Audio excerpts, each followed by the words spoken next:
Un autre lundi, un autre moment à partager avec vous autour de notre passion commune. Mesdames, Messieurs, bonsoir. Quelques sujets de ce soir en images.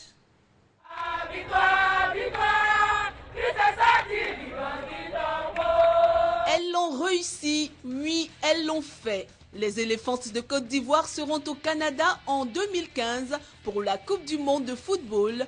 Un ticket acquis grâce à leur 3e place à l'issue de la Coupe d'Afrique des Nations namibienne. Les héroïnes sont attendues à Abidjan demain dans la soirée.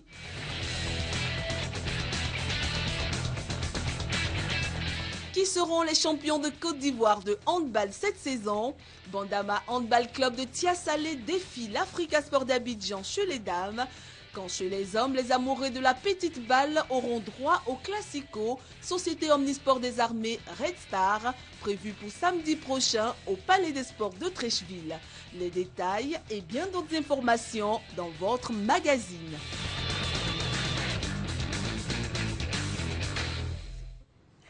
Et ce sera également avec Brice Kwasi qui est en notre compagnie. Bonsoir. Bonsoir Cathy, heureux de te retrouver, surtout de revoir évidemment cette passion du sport que nous allons partager ensemble. Bien sûr, Salif Ouattara est avec nous. Bonsoir Salif. Bonsoir Cathy, bonsoir Brice, bonsoir à tous. Avec vous en tout cas, nous allons tout faire pour faire passer 90 minutes de plaisir à nos fidèles téléspectateurs. En tout cas moi, je m'y engage. Je ne sais pas pour vous messieurs. À chacun ses engagements.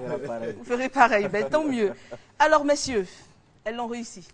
Elles l'ont réalisé, c'était un rêve. C'était tout un rêve de voir enfin une Côte d'Ivoire au football féminin. Nous sommes au mondial, on dira bravo à cette dame. Aujourd'hui, nous sommes parmi les 3 grandes nations de football féminin. On peut dire Dieu merci et prier encore pour la Coupe du Monde. Est-ce que c'était prévisible déjà de voir l'équipe ivoirienne à ce stade de la compétition selon vous? On dirait un peu parce que éliminer d'abord le pays qui a remporté la dernière édition, la Guinée équatoriale, c'est déjà un exploit. La Guinée n'est pas venue défendre sa couronne parce que la Côte d'Ivoire l'a éliminée. On savait cette équipe capable de progression. Elle avait déjà montré des signes, même lorsqu'elle a été battue au premier match. Et puis on sentait qu'elle pouvait monter en galon. Aujourd'hui, c'est une fierté de retrouver cette équipe à ce niveau-là. Résumé de la 3e place acquise face à l'Afrique du Sud avec notre envoyé spécial en Namibie, Anne-Marie Nguessan.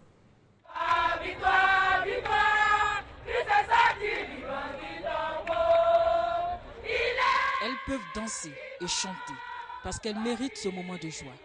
Arrivées dans cette compétition avec seulement l'objectif de passer le premier tour pour leur 2e participation à une CAN, Clémentine Touré et ses filles ont su relever le double défi de se classer 3e à la 9e édition de cette compétition africaine de leur catégorie, mais aussi de composter leur ticket pour la Coupe du monde féminine au Canada en 2015. Une grande première pour le football féminin ivoirien. Un succès obtenu grâce au soutien de tous. Nous avions le soutien de tous les Ivoiriens, toute la Côte d'Ivoire. Nous avons pour marraine la première dame de Côte d'Ivoire.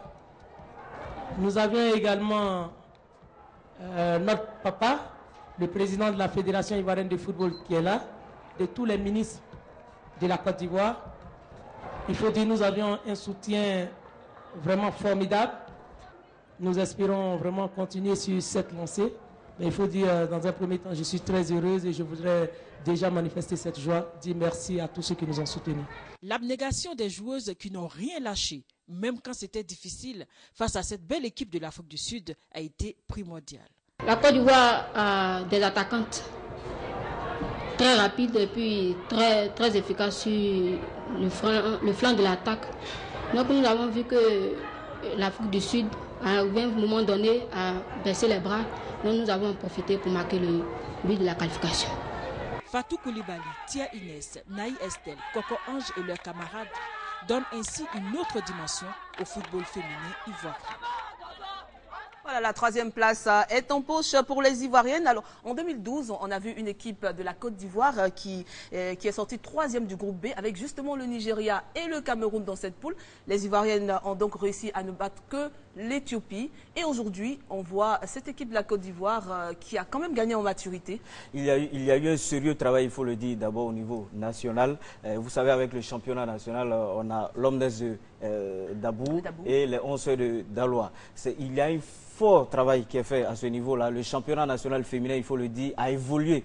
Et aujourd'hui, avec l'apport du sélectionneur national Touré Clémentine, il y a une communion toutes les joueuses se sont mis autour d'elle pour pouvoir apporter leur pierre à l'édifice. Aujourd'hui, c'est tout à fait normal que ça paye. Quand vous suivez la demi-finale contre le Cameroun, c'est 2-1. Elles y étaient presque en finale, mais malheureusement, les choses ne se sont pas bien déroulées. On s'est retrouvés et finalement, on a le bronze. On peut dire Dieu merci. Il y a un sérieux travail qui doit continuer d'être fait au niveau national. Il faut amener pratiquement toutes les villes à avoir un club féminin de football. Ça va permettre quelque part d'avoir un réservoir et de pouvoir choisir de bonnes joueuses talentueuses qui vont produire du bon football pour la Côte d'Ivoire. En tout cas, la victoire est bien sûr la victoire de toute l'équipe, mais Anne-Marie Nguessan s'est attardée sur quelques joueuses qu'elle a estimées avoir été à la base, on va dire, de ce succès. Et donc, elle nous présente ces joueuses. La Côte d'Ivoire sera présente pour la première fois de son histoire à une Coupe du monde féminine de football. Cela grâce à 21 guerrières qui sont allées au charbon devant les Nigérianes, les Namibiennes, les Zambiennes, les Camerounaises et les Sud-Africaines. Elles ont été en outre les seules à pouvoir coller 2 buts à l'ogre Nigeria, ce qu'aucune autre équipe n'a réussi à faire jusqu'à la fin de cette CAN.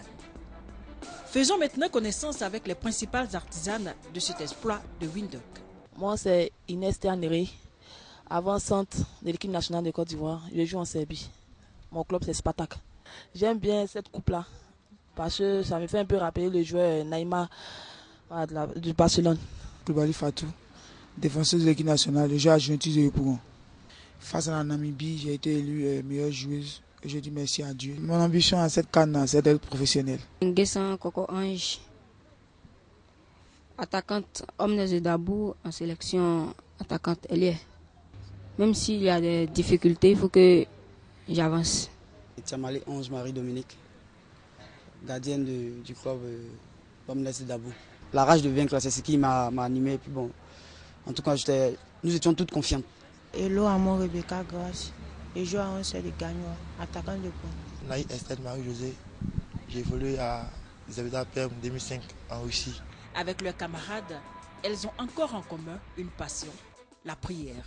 Comment ne pas te bénir, comment ne pas te dire merci pour la grâce Saint-Esprit de Dieu que tu as accordée à notre coach, pour la grâce Saint-Esprit de Dieu que tu as accordée Saint-Esprit de Dieu à tes enfants que nous sommes. C'est pourquoi, en reconnaissance, nous voulons te dire merci Seigneur.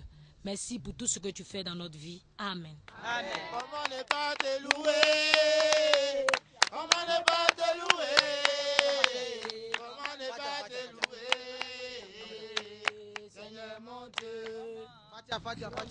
Fatia. Bismillah Rahman Rahim. Alhamdulillah Rabbil Alamin. Ar-Rahman Rahim. Malik Yawmiddin. Ya Kanabudu Ya Kanasai. Ihdina Sirata Mustaqim. Sirata Lezi Walantali. Merci à vous, braves guerrières. C'est une équipe qui est complète, on l'a vu tout à l'heure avec les prières. Voilà. Et de plus en plus, on voit ces joueuses qui s'expatrient. Ça veut dire qu'il y a de la valeur au niveau des joueuses ivoiriennes. Et ça, c'est important parce que c'est ce qui a fait la différence dans ce tournoi. La présence de Naï Esther et Tia Inès. Vous savez que Naï Esther, c'est un exemple de patriotisme. Hein. Elle était en plein engagée en Ligue des Champions avec son club du côté de la Russie. Il y a eu un bras de fer entre le club et la Fédération ivoirienne de football. La joueuse a décidé de venir épauler, aider son équipe, surtout qu'on venait de perdre le premier match face au Nigeria. Et lorsqu'elle est arrivée, ça a été vraiment, ça a boosté le moral de ses coéquipiers. Elle a pris le brassard, elle a permis à la Côte d'Ivoire de vaincre le pays organisateur, la Namibie. Et puis ensuite, on a connu les autres résultats jusqu'à ce qu'on joue la demi-finale face au Cameroun. C'est pareil pour Tia Inès. Et je crois qu'aujourd'hui, on est en train de mieux vendre notre football au féminin. On espère qu'à part ces deux, il y aura encore d'autres. On voit Coco Nguessan, Waïda, Rebecca. Elles pourront également s'expatrier pour qu'on ait une équipe forte, avec un dosage de filles qui évoluent ici en Côte d'Ivoire. En tout cas, mesdames, vous avez bien fait de venir. Et celle-là aussi, elle fait bien. Elle a été joueuse, sélectionneur de la Guinée équatoriale. Pourquoi sélectionneur? Elle a été sélectionneuse de la Guinée équatoriale avec laquelle elle a gagné la Coupe d'Afrique des Nations 2008 avant de rejoindre la Côte d'Ivoire. Et depuis, elle ne cesse d'évoluer avec cette équipe de la Côte d'Ivoire. Retour en Namibie pour mieux connaître cette grande dame. Il s'agit bien sûr de Touré Clémentine. Ce serait un véritable crime de lèse-majesté que de parler de cette belle performance des éléphants dames sans d'abord l'attribuer à une autre dame, Natogoma Clémentine Touré, sélectionneur de l'équipe nationale féminine depuis 2010. Cette faiseuse de championne avec la Guinée équatoriale en 2008 travaille assidûment à inculquer aux Ivoiriennes l'esprit de la gagne. Nous avons fait comprendre aux enfants que voilà, c'était leur histoire qu'elles devaient écrire, rentrer dans l'histoire mondiale et surtout se faire une porte en s'offrant le mondial qui est vraiment la vitrine de toute joueuse. C'est vraiment le miroir et elles rêvent du professionnalisme. C'est le moment de montrer leur qualité, de montrer au monde entier ce qu'elles sont capables de faire. Mais qui est véritablement Clémentine Touré? J'ai été d'abord joueuse. J'ai joué le championnat de Côte d'Ivoire, j'ai aussi joué à l'équipe nationale de Côte d'Ivoire. J'ai participé à plusieurs tournois, dont celui de Tremblay en France en 1998. J'ai participé au tournoi Charles Bozard d'Envahi en 98-99. Et j'ai fait aussi les préparatifs des éliminatoires 2002. Mon métier d'entraîneur a véritablement commencé en 2004, quand j'étais encore joueuse à la JCA. J'étais joueuse et entraîneur adjointe. Et puis j'ai été titularisé entraîneur en 2005. J'avais l'équipe des Amazones de Koumassi. En 2006, j'ai été nommé adjointe de Adelaide, à l'équipe nationale féminine. Malheureusement, en 2010, nous jouons les éliminatoires et nous tombons sur le Nigeria qui nous élimine. Nous n'arrivons pas à nous qualifier. Nous avons continué de travailler jusqu'en 2011. Quand le président Sidi Diallo est revenu, il m'a dit coach, je voudrais bien continuer avec toi et j'ai confiance en toi, j'ai vu le travail que tu as fait et je veux bien. Après avoir éliminé la Guinée équatoriale, donné la 3e place de la CAN 2014 et une qualification historique à une Coupe du Monde à la Côte d'Ivoire, que nous réserve encore cette brave dame? La question reste posée. Merci à vous, Natoroman. Heureusement que nous avons sur ce plateau un spécialiste de la langue malinké. Écoutez, Natoroman, elle ne porte pas ce nom par hasard. Elle ne porte pas ce nom par hasard. Vous savez, Natoroman, c'est un prénom prédicateur. Natoroman, c'est la sagesse, c'est le reflet, c'est tout un symbole en malinké. Natoroman, c'est quelqu'un qui est censé donner les conseils, qui est censé mettre les gens sur le droit chemin, les amener à comprendre qu'il faut gagner, qu'il faut bénéficier d'une certaine sagesse dans tout ce qu'on fait. Donc aujourd'hui, ça ne me surprend pas que Natoroman, nous comprenons mieux maintenant connaît plus sur le nom de Touré Clémentine, soit arrivé à la victoire avec cette équipe de Côte d'Ivoire. Enfin, on peut dire une victoire parce que nous sommes en Coupe du Monde au Canada. C'est sûr, on comprend mieux le succès des éléphantes. Merci en tout cas, Natoroman. Et puis on vous attend demain. Et puis pour la suite également, parce que c'est toute une histoire. En Guinée équatoriale, elle est recherchée. Tout le monde, c'est une légende là-bas en Guinée équatoriale. Lorsque vous arrivez en Guinée équatoriale, Touré Clémentine, c'est une légende. Et en Côte d'Ivoire, elle a laissé la Guinée équatoriale, laissé tout cet argent, toutes ces promesses-là pour venir travailler pour la Côte d'Ivoire. Aujourd'hui, c'est un résultat. Et c'est des exemples comme ça à saluer et à pouvoir. C'est des modèles aujourd'hui et on espère qu'elle pourra faire route avec la Côte d'Ivoire au mondial. En tout cas, il y a de la valeur au sein de nos dirigeants ivoiriens. Un coup d'œil, un clin d'œil à Koudouignon Adélaïde. Touré Clémentine l'a dit dans son élément. Et puis une autre dame, l'un des piliers de ce grand chantier, la présidente Adou Berthe, qui depuis son accession à la tête de cette commission de football féminin ne cesse d'accumuler les bons résultats. Anne-Marie Nguesson a posé 3 questions à Berthe Adou.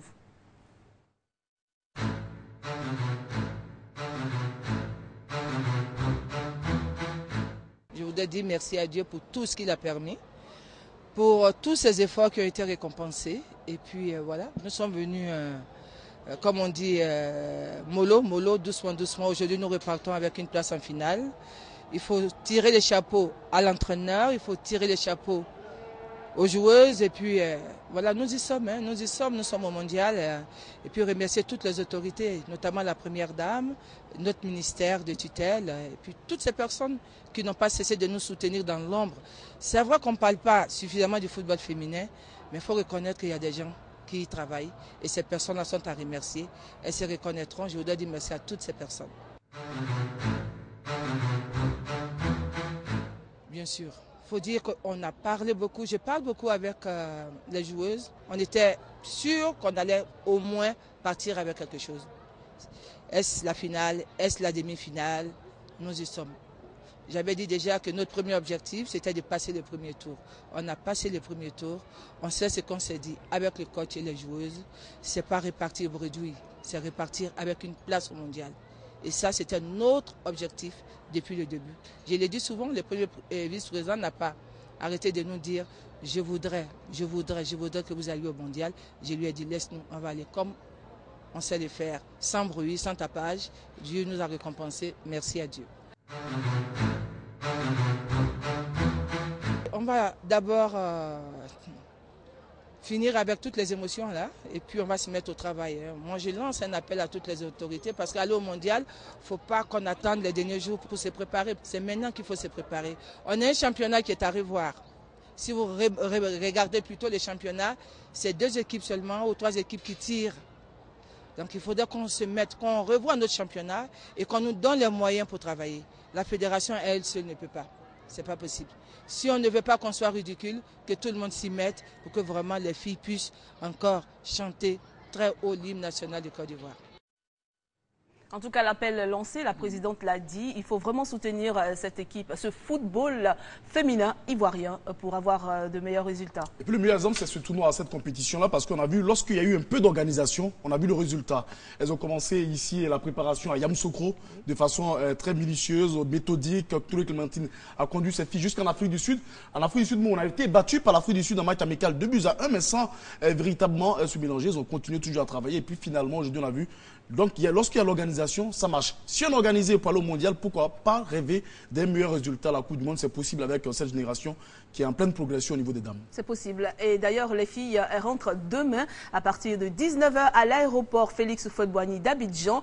Eh bien, messieurs, mesdames, on vous le dit parce que vous pouvez aller rendre hommage à ces dames. Elles en ont besoin. Elles le méritent surtout. On attend tout le monde demain à l'aéroport international Félix Houphouët-Boigny pour réserver un accueil chaleureux à ces dames qui ont fait plaisir à la Côte d'Ivoire. Et puis, on ne peut pas fermer la page Coupe d'Afrique des Nations de football féminin sans parler du Nigeria qui remporte son 9e trophée sur 12 éditions. Le Nigeria, c'est du colosse. C'est un gros palmarès. Il faut dire d'abord qu'ils sont bien organisés chez eux. C'est de cette organisation, certainement, que Mme Betardou parlait tant. Il faut qu'on donne les moyens au football féminin, qu'il y ait un championnat national reluisant, représentatif, que toutes les villes se composent, s'associent pour créer des clubs, qu'il y ait des sections féminines. Le CEOCORO, une section féminine. Le CEO Baflé, pourquoi pas une section féminine. La par exemple, ouais. La Escatiola, pourquoi pas une section, l'équipe de Boaké, une section féminine. Bon, enfin, tout le monde, une section féminine. Cela va permettre également de pouvoir puiser. On aura un réservoir assez conséquent, important. Vous savez, toutes ces filles nigérianes, elles ne viennent de nulle part. Elles viennent du championnat nigérien. Et c'est là que ça commence. Il y a une base avant qu'on ne parte au niveau international. Jamais perdu au final parce que lorsqu'elles arrivent là, à ce stade-là, elles ont déjà psychologiquement, elles se disent qu'elles sont au-dessus de toutes ces filles-là. Moi, ce qui me rassure actuellement, Cathy, je vous le dis, c'est parce que la Côte d'Ivoire n'est pas loin du Nigeria. Pas 2 fois on joue le Nigeria, on n'a jamais eu d'écart assez important. Ça veut dire que quelque part, si on travaille, si on donne les moyens à ces dames, à tous les Clémentines, à son équipe, on pourra peut-être être la seule équipe à battre le Nigeria au cours d'une finale. La prochaine Coupe d'Afrique des Nations de football féminin se déroulera au Cameroun en 2016. Mais en attendant, bien sûr, le mondial canadien, lui, est prévu pour le 6 juin, du 6 juin au 5 juillet 2015. Ce sera la 7e édition et la Côte d'Ivoire fera partie de 24 équipes convoquées qui sont reparties comme suite. 8 équipes en Europe, 1 équipe en Océanie, 5 équipes venues d'Asie, 3 équipes venues d'Afrique, 2 équipes et demie venues de l'Amérique du Sud, 4 équipes et demie venues de l'Amérique du Nord. Ne vous inquiétez pas, je vous explique. Il ne s'agit pas de diviser les équipes en deux. Il s'agit tout simplement du fait que les demi-équipes concernent bien sûr des matchs de barrage qu'il y aura entre une équipe d'Amérique du Nord et une équipe d'Amérique du Sud. Et donc, une seule équipe des deux sera donc la 24e équipe. Donc ça fait demi-demi et ça fera donc une seule équipe pour prendre part à cette compétition. Conclusion, ce que nous retenons en tout cas sur ce plateau ce soir, c'est que la Côte d'Ivoire sera au Mondial 2015 au Canada. Messieurs, nous allons aborder une page assez noire de cette édition. Il s'agit du décès de notre ami Johnny Lafleur. On dit notre ami parce qu'il était vraiment l'ami de la rédaction sportive. Johnny Lafleur qui venait à tout moment voir les journalistes sportifs. Il a même dédié une chanson aux journalistes sportifs. De l'AIT, pratiquement. Ouais. Moi, ce que j'aimais ce monsieur, au-delà de tout ce qu'on connaît de Johnny Lafleur, c'était quelqu'un qui était au quotidien avec les journalistes sportifs et qui ne manquait jamais aucun rendez-vous.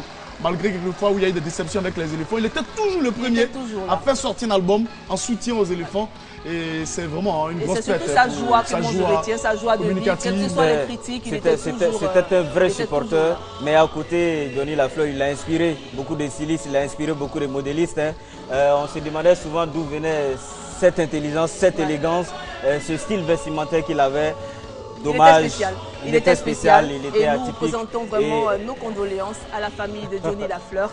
Et nous espérons... Son petit nom, c'est quoi? Nyouli, hein? Comment? Nyouli Lafleur. Vraiment, condoléances à toute la famille et à toute sa famille adoptive, à sa famille sportive. Voilà. Et puis la deuxième page noire, il s'agit bien sûr du décès annoncé hier du capitaine gardien de la sélection sud-africaine de football dans une fusillade à son domicile à Johannesburg. Senzo Maiwa, il était également un joueur du championnat sud-africain avec l'équipe de Orlando Pirates. Il est décédé. Condoléances également à toute sa famille. C'est une grosse perte pour le football sud-africain parce que pour les phases éliminatoires, il avait fait 4 matchs sans encaisser de but. Il était vraiment le gardien du temple, comme on le dit. Et aujourd'hui, ils sont dans une phase où il faut gagner le Soudan pour se qualifier. Et perdre Senzo, c'est quand même une grosse perte pour Orlando Pirates, mais également aussi pour l'équipe nationale de l'Afrique du Sud. Oui, je pense qu'au-delà, l'Afrique du Sud, c'est une grande nation de football. Mais observez qu'il y a 47 meurtres, selon les chiffres, par jour, pour une population de 53 millions. Il faut revoir le niveau d'insécurité. Oui, ça c'est surtout ça le problème. Il y a Oscar Pistorius, vous voyez tout ce qui s'est passé au niveau du sport, ça veut dire qu'il y a un problème de sécurité. Mais pour l'instant, en tout cas, nous présentons nos condoléances à la famille de ce joueur.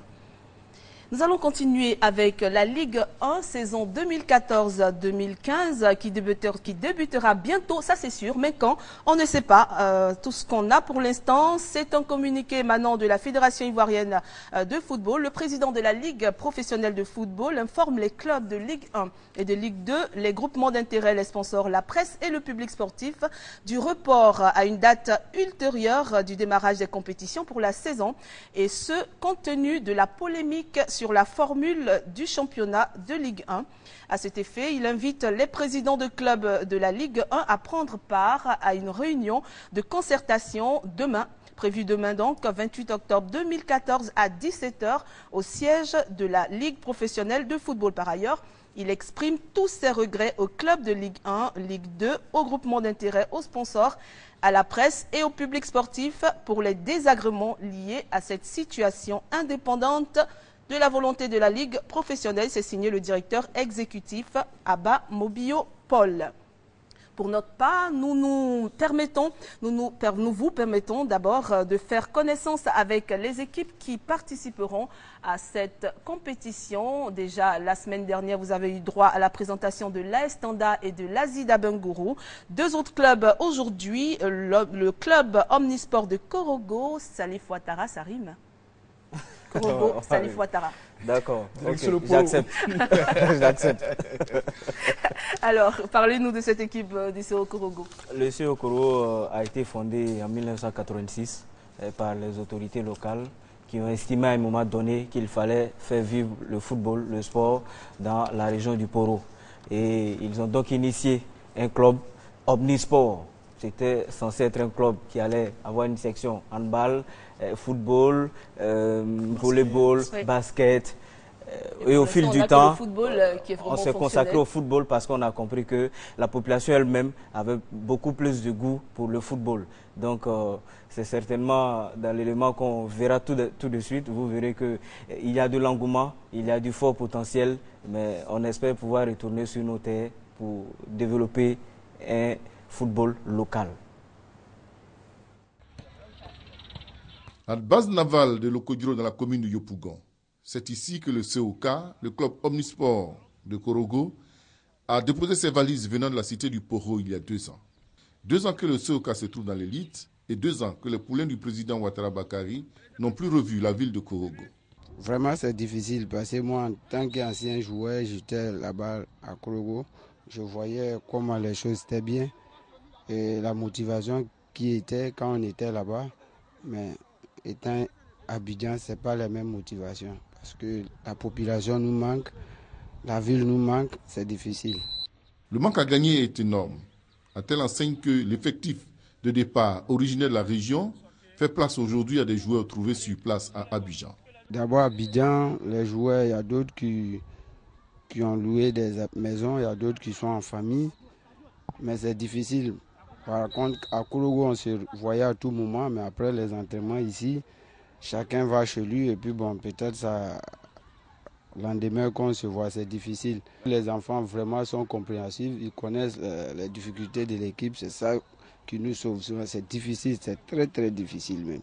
Et ces recrues sont pour l'instant toujours en test pour certains qui sont venus de l'Africa, de l'AFAD, de l'Asie d'Abangrou et même de l'extérieur.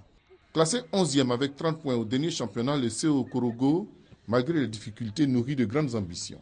Avec la rencontre de M. le ministre d'État, le secrétaire général du gouvernement, M. Amadou Bon Koulibaly, qui m'a reçu à Korogo, je crois que les portes sont ouvertes.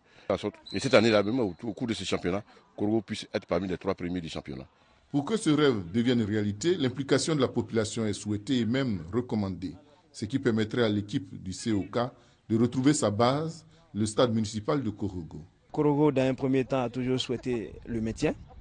Ça, c'est l'élément de base, l'objectif de base recherché toujours par le COK.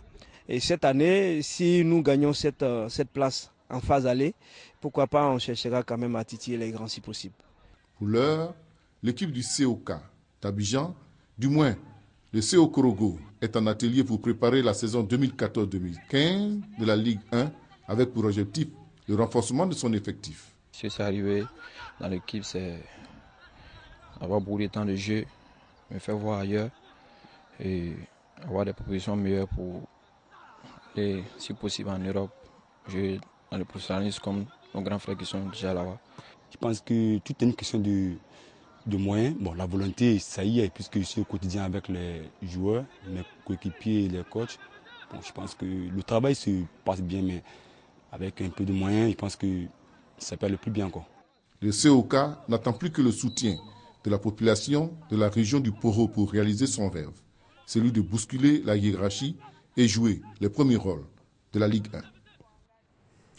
Alors Brice Kwasi, vous étiez pas très loin de Korogo durant ce week-end, vous étiez dans une grande ville, à Katiula. Ah ouais, c'est chaud, vous, je comprends bien pour une grande ville, mais belle ville quand même qu'on a eu le temps de voir également. Mais on a eu le temps de voir un peu l'intérêt que la population de Katiula porte pour cette équipe de Korogo. Vous savez, ça fait très longtemps que Katiula n'avait plus abrité des matchs de football. Le stade Thomas d'Aquin, qui fait partie des plus grands stades, puis c'était un complexe pratiquement, le stade Thomas d'Aquin, qui faisait partie aujourd'hui, évidemment, qui aujourd'hui est en... oui, c'est passé maintenant, ce n'est plus d'époque, mais il faut le dire, ils sont en train de faire un travail. La pelouse est en train de retrouver, on peut dire, une figure quand même où on peut accepter des matchs de football.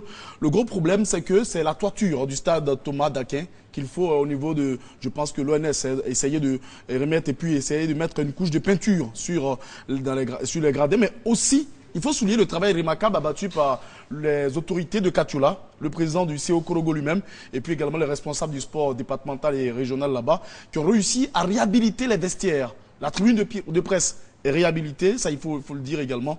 Et autour du stade, le gardien du stade Thomas d'Aquin a assuré quand même pour que les sanitaires également soient là. Donc je crois qu'il y a quand même quelques réaménagements à faire, mais c'est en pleine, on est en train de ressusciter le stade Thomas d'Aquin. Et ça c'est intéressant pour les populations de Katiula qui ont vraiment envie de voir des matchs et surtout de recevoir les équipes comme l'ASEC, le COE et voir le CO Korogo évoluer là-bas. Ça se fera un jour, pourquoi pas.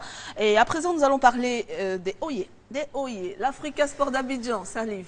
C'est le deuxième club le plus titré de la Côte d'Ivoire avec 18 coupes de championnat national, 15 coupes de Côte d'Ivoire, 10 coupes Félix Houphouët-Boigny, finaliste de Ligue des champions de la CAF en 1986. l'Africa Sport veut renaître. On va le voir dans cet élément.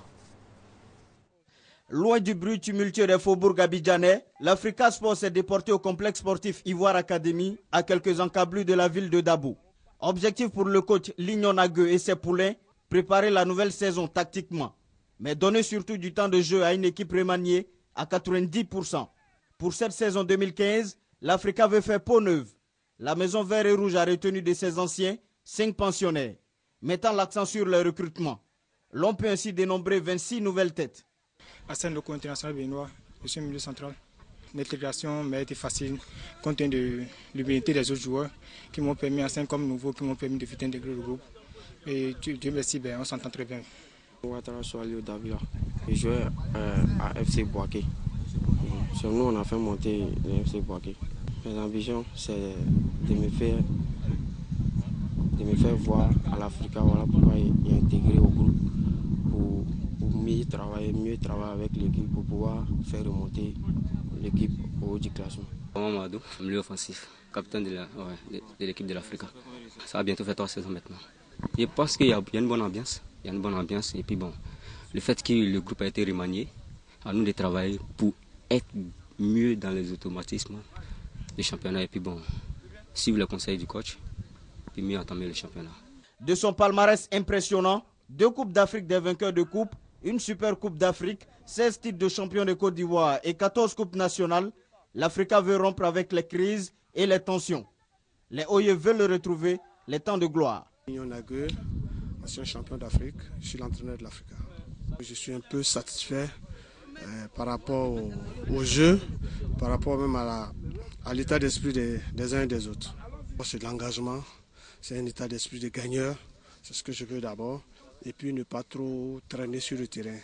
Alors c'est un style où on joue plus en attaque. Parce que prendre le ballon et puis jouer en défense sans de rigueur, sans mettre assez de rigueur dans le jeu, c'est ce que je veux inculquer à ces jeunes joueurs-là. Nous sommes très souvent en train de chercher le maintien, mais cette fois-ci nous n'irons pas pour le maintien. Nous n'irons pas. Dans tous les cas, l'Africa aura quelque chose à dire à la fin du championnat. À quelques semaines du début du championnat ivoirien, les Aiglons ont une ambition. Voler très haut cette saison 2014-2015.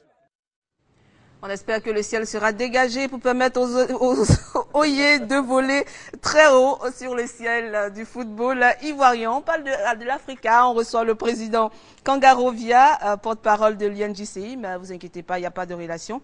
Nous parlerons donc du tournoi de la confraternité avec l'entrée en force de l'équipe de la RTI. Bonsoir président. Bonsoir Cathy. Bienvenue sur notre plateau. Tout le plaisir pour nous.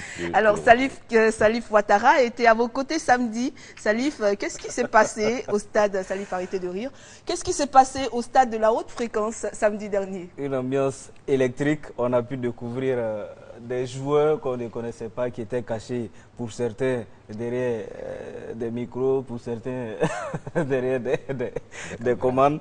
Mais pour dire vrai, ça a été chaud bouillant comme l'un de mes aînés l'aurait dit. On va poursuivre l'élément. Belle ambiance, hein? Belle ambiance. Match d'ouverture solennelle de la 14e édition du tournoi de la confraternité. Poule A, la RTI en bleu est aux prises avec la radio Yopougon. Il n'a fallu que quelques minutes au dossard numéro 4 de la RTI, Eric Nyawa, pour mettre en valeur ses talents de footballeur. Les crampons du réalisateur sont bien chaussés. À la suite d'un remue-ménage dans la défense adverse, le défenseur axial donne du plaisir aux siens. «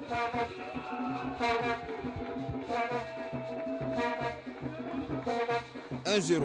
Quelques instants plus tard, c'est Kadjo Lucien qui se prévaut d'une frappe majestueuse. 2-0 pour les Blues de Cocody. En seconde période, Eric Nyawa a le flair de Patrick Mboma à la réception d'une balle dans l'avant-centre. 3-0 pour la RTI. Score final de cette opposition qui permet à la RTI de se qualifier pour les demi-finales. Le rendez-vous que nous donnons aux journalistes surtout, c'est que chaque samedi, ils viennent ici pour communier, pour cultiver l'esprit de confraternité, parce que Ce tournoi, vous savez, il a sa 14e édition cette année. Et donc, chaque année, nous attendons le renouveler. Les journalistes ne savent pas qu'écrire, ne savent pas que tendre leur micro, mais les journalistes savent également jouer. Et je profite pour féliciter l'équipe de la RTI qui a honoré la Maison Bleue en battant l'équipe de Yopougon par 3-0. Prochain rendez-vous, le samedi 1er novembre au stade de la haute fréquence de la RTI pour les oppositions de la poule B.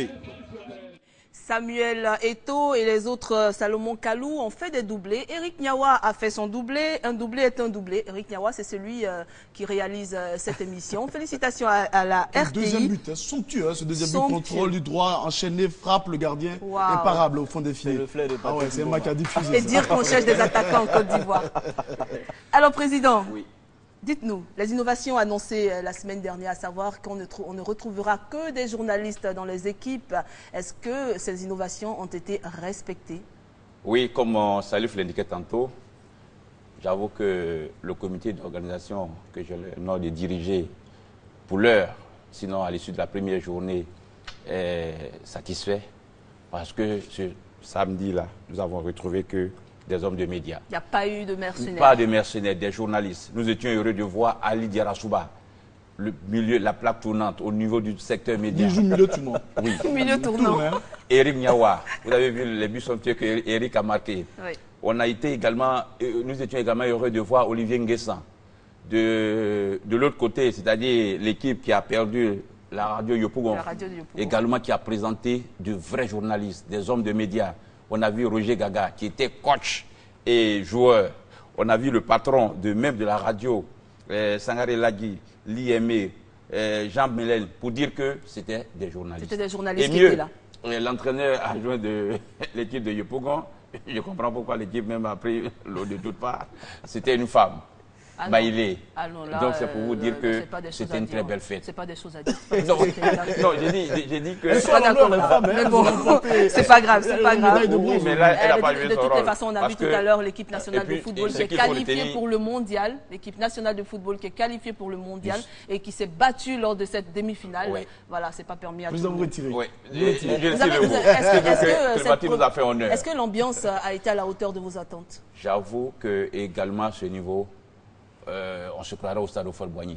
Le comité d'animation des éléphants a assuré la partie, a fait le show du début jusqu'à la fin. Et c'est l'occasion pour nous de dire merci à ce comité qui a apporté une note festive à notre activité. Et également, vous dire que ce tournoi, comme le président Traoré l'indiquait tantôt, est fait pour communier, est fait pour communier autour du ballon rond. Nous permettre, après le micro, après les stylos, de nous détendre, de nous amuser. Et c'est fut une belle occasion. Et ça va continuer sur une période assez... Pendant un mois. Pendant un mois. Et que les autorités étaient vraiment présentes. Tout à l'heure, vous avez vu Madame la directrice des reportages institutionnels, Madame Abiba Dambélé, qui représentait le directeur général de la RTI, M. Amadou Bakayoko. Oui. Le parrain, Sidiki, le ministre Sidiki Konaté, qui était absent, s'est fait représenter par M. Dosso Aboubakar Sidik, un directeur de société. Et également, le FNDPC était représenté par M. Camara. Tout le conseil exécutif de l'UNICI était présent. Il y avait une très belle ambiance. J'avoue que nous étions très, très, très satisfaits. Et c'est quoi la suite? La suite, le samedi prochain, c'est la deuxième journée. Oui. La deuxième journée, je profite rapidement pour donner le programme de cette deuxième journée, pour dire que la poule B entre en scène. La poule B, dans cette poule B, vous avez de gros morceaux également.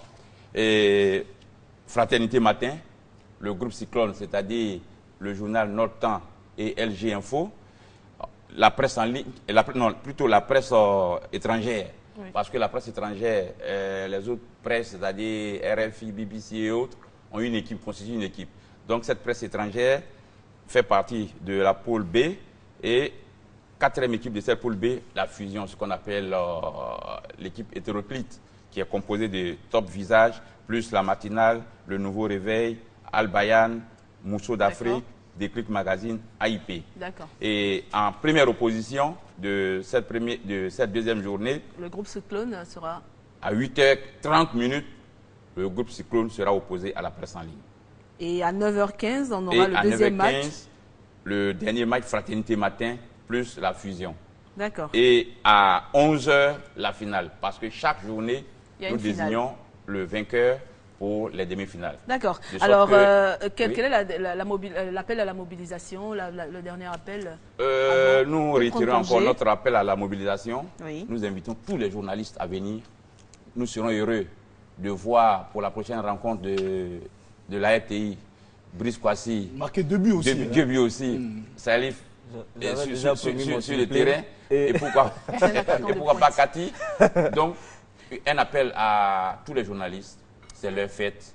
Ils n'ont qu'à venir D'accord. festoyer. Et c'est l'occasion également pour nous de réitérer, sinon de remercier une fois encore nos partenaires, notamment le président de la cérémonie, qui n'était pas là, mais qui s'est fait représenter, M. Issou Fadiga, le parrain des parrains. Et donc, également M. Dosso Aboubakar et Madame la directrice des reportages institutionnels qui a représenté dignement. Et je pense qu'ils resteront en votre compagnie voilà, le DG jusqu'à de la la fin. RTI. Et surtout, remercier le DG de la RTI pour tout ce qu'il fait pour nous. Il a mis les installations de la RTI à notre disposition et nous ne pouvons que lui dire merci pour tout cela. Et nous vous disons merci à vous aussi d'être passé sur notre plateau. Merci. Bon retour chez vous. Le merci est partagé. La finale de la Coupe Dominique Ouattara a eu lieu à Mankono grâce à la mutuelle de développement de Mankono et du Béret. C'était la première édition et tous les a dominé Sungasso, Chris Pattern.